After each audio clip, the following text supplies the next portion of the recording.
The Barreto matriarch, Inday Barreto, has passed away at the age of 89. That and more stories from entertainment producer Von Belinario. Von, go ahead. Yes, Diego and Lourdes, magandang hapon at nagluluksangan ang pamilya Barreto dahil nga sa pagkamatay ng kanilang matriarch na si Ginang Inday Barreto sa edad na 80. Pinumpirma ang balitang ito ng isa sa kanyang mga anak na si Joaquin sa pamamagitan ng isang Facebook page kung saan ipinakita nga ang larawan ng kanilang ina sa ospital at ang post at caption niya na pagmamahal para sa ina. Kasunod nito ay nag-post na rin sa kanyang social media ang aktres na si Claudine Barreto kaugnay nga sa pamamaalam ng kanilang ina. Nagpapasalamat si Claudine sa mga nakikiramay at patuloy na nagdadasal para sa kanilang ina. Bago ang mga pagkakataong ito, dati nang ibinalita at ibinahagi ni Claudine sa mga nauna niyang post at panayam na na-ospital, matagal nang na-ospital itong kanilang ina na si Ginang Inday Barreto.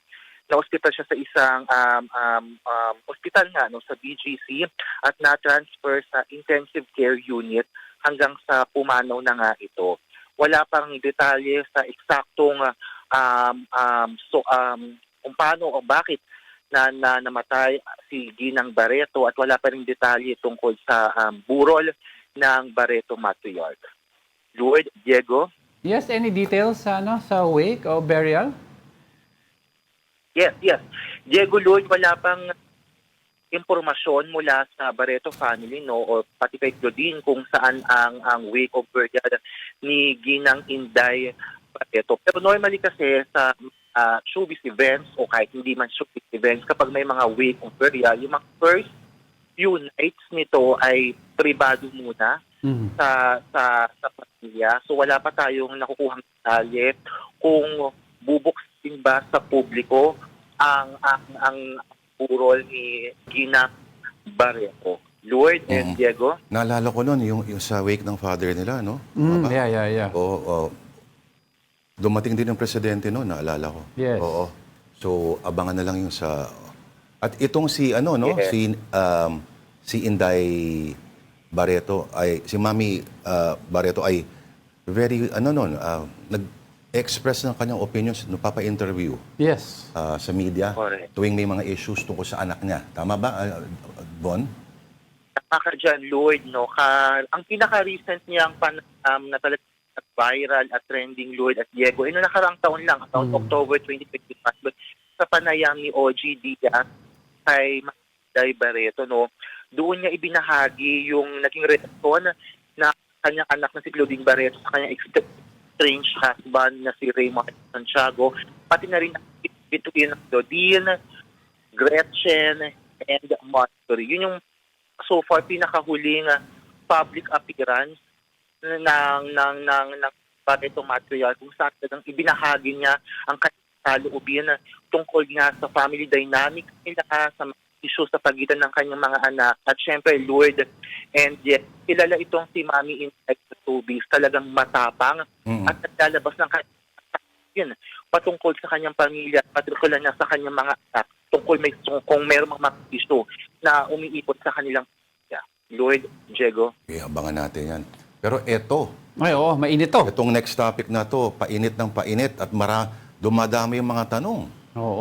Oo, update do sa issue. Michelle D, tsaka nila, Rian Ramos at Samantha Panlilio, may bago ba tayo dyan? May alam ka ba about that USB? Bumelta daw. Bumelta. Ano ba ang update? Grabe. Alam mo, talk of the town. Lord at Diego. Diego, parang ilang taon nang pinag-uusapan ang issue sa pagitan na nina Rian Ramos, Samantha Panlilio at yung kakilalang PA at driver ni Rian at Totoy. Dawit nga sa issue daw pagbugbog ang dalawang beauty test matapos reklamo ng driver. Yan. Kahapon muling bumalik at itong si alias Totoy sa tanggapan ng FBI para manumpa ng reklamo na torture illegal detention laban kina Rian Ramos, LD at Samantha Panlilio. Ayon nga sa kwento ni alias Totoy, Lourdes and Diego, kinulong umano siya ng 3 araw sa condo unit ni Rian sa Makati mula noong January 17 matapos niya nakawin di umano na naglalaban ng mga pribadong tawat na aktres. Dawit din dito sa 2 bodyguards at 2 police Makati. Ayun man sa pahayag ay Bon, medyo choppy ka, no? Baka makapihit ka ng konti, sayang yung sinasabi mo eh. Sorry. Ayan. So sa mga... Tuloy mo, Bon. Go. Tuloy lang, Bon. Hello, malinaw na ba? Yes. So far. Perfect. Go, Von. Okay. Naputol tayo, I think, sa update mula sa NBI, no? Yes. Kahapon, muling bumalik nga sa tanggapan ng NBI ang nagpakilalang si alias Totoy para panumpaan yung mga naunang reklamo na torture at illegal detention laban kina Rian, Michelle at Samantha Panlilio. Ayon sa kwento ni alias Totoy, no, kinulong umano siya ng 3 araw sa condo unit ni Rian sa Makati noong January 17 matapos umanong nakawin daw ang isang angpaw na naglalaban ng mga pribadong larawan. Dawit din dito sa reklamo ang 2 bodyguards at 2 police Makati.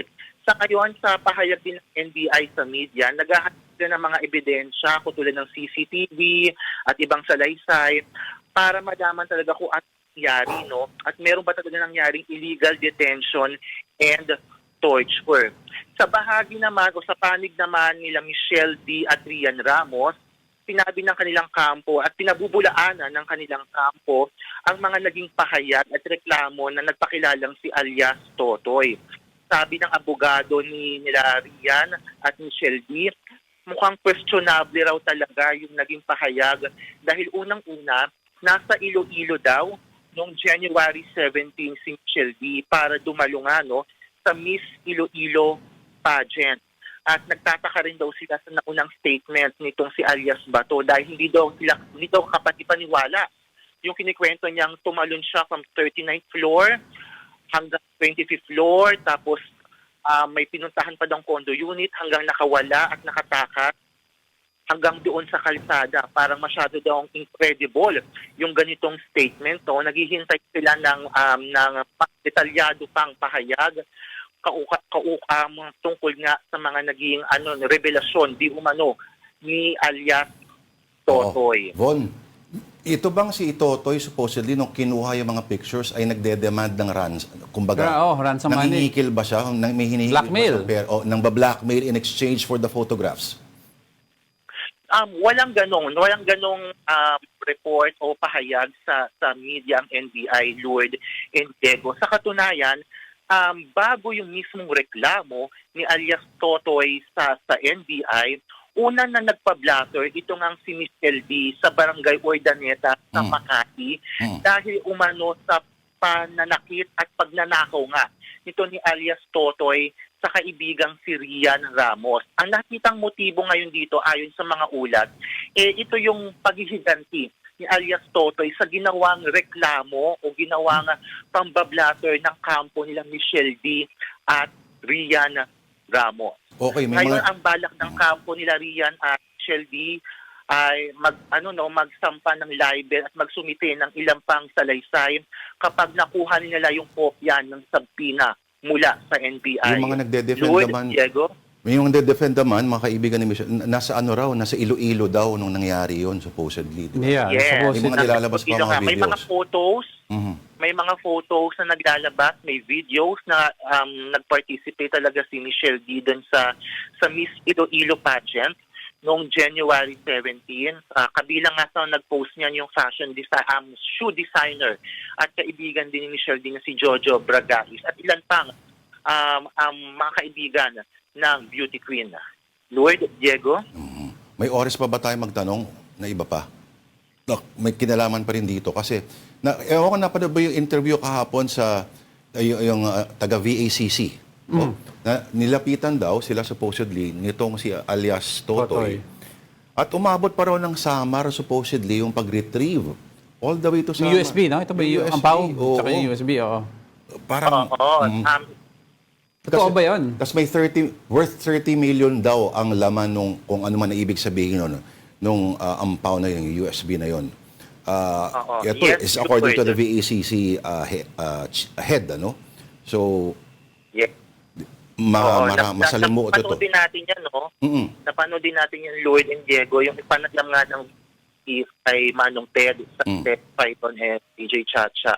Sinagot din niya ng kampo ng nila Michelle at ni Rian. Sinabi niya sa isang panayam, ang tumawag daw sa kampo nila Michelle ay yung asawa mismo ni alias Totoy. At nagsasabi nga, naku, may mga gamit po dito si ma'am, ganito, ganyan. Kaya pumunta yung kampo nila Michelle at Rian doon nga sa Samar. Yun ang naging pahayag ng kampo nila Michelle at Rian. So ang question ngayon talaga dito, Lloyd and Diego, sino ang nagsasabi ng totoo sa pagitan ng dalawang kampo?